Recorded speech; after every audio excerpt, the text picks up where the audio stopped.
नमस्कार प्रणाम आप लोग के एक गाय का गीत हम सुनावता नहीं बहुत अच्छा ही लगी पूरा भरोसा बा हमके। और देखिए हमारे नया कलाकार हैं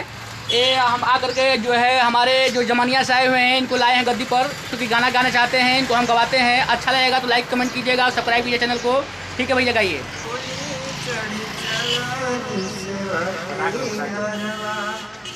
माई डोली चढ़ चलो घरवा वही डोलिया के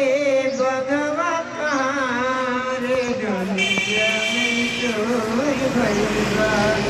वही डोलिया के बगवा कहाँ रे दुनिया में चोर भैया माई डोली चढ़ चलो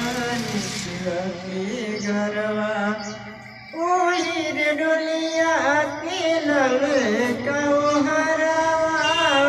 ओही रे डोलिया के ललका हरवा।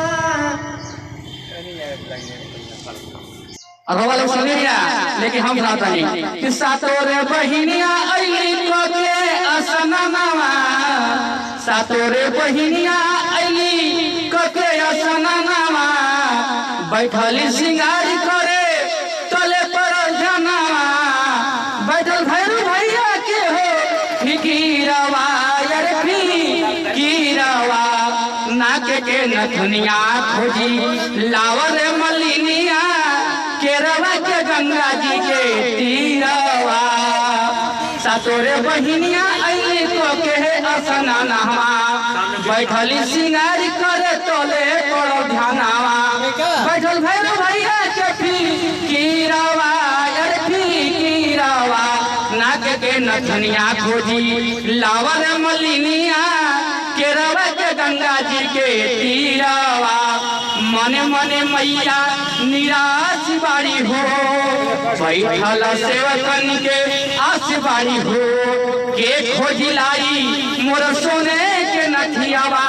जो हत सेवकन के आस बाड़ी हो जो हत सेवकन के आस बाड़ी हो नथिया मढ़ावल बाटे हीरावा अरे हीरावा नाग के नथुनिया खोजी लावर मलिनिया केरवा के गंगा जी के तीरवा नाग के नथुनिया खोजी